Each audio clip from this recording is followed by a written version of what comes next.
Mr. Hudson, great to have you on the show. Right off, give us an overview of the various ways your organization is responding to the folks who've been impacted by COVID-19.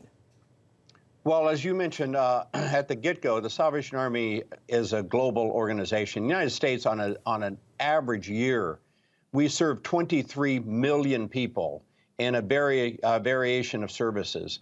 That includes food, that includes shelter, that includes daycare. Well, all of those things now have been expanded to battle COVID-19. They've just also had to be changed.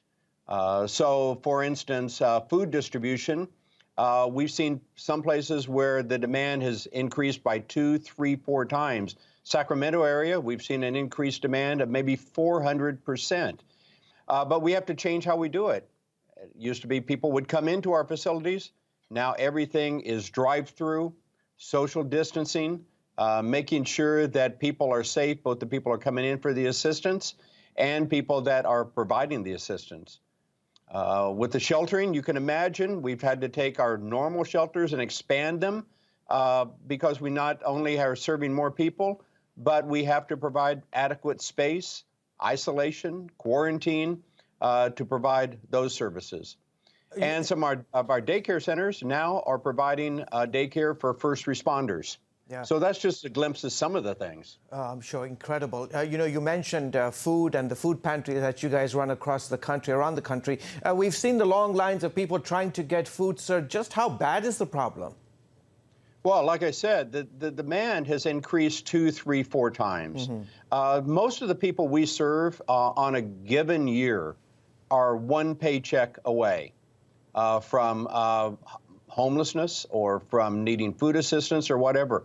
Many of the people we serve on a regular basis are already employed and still need a little bit of supplement. Well, now picture over 23 million people unemployed. A lot of those people are people we were already serving. And so now we have people that we were already serving needing more, and then more people all of a sudden needing the assistance. And so the demand has been incredible, and it's going to continue for the foreseeable future. You mentioned you guys have a special ministry providing a daycare for the children of first responders. Wow, that sounds like a critical service at this time, right?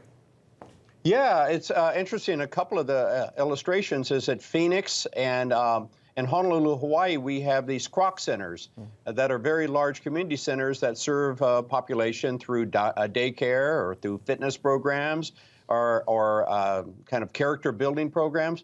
Well, those now, as you would understand, have been closed for the most part for those traditional.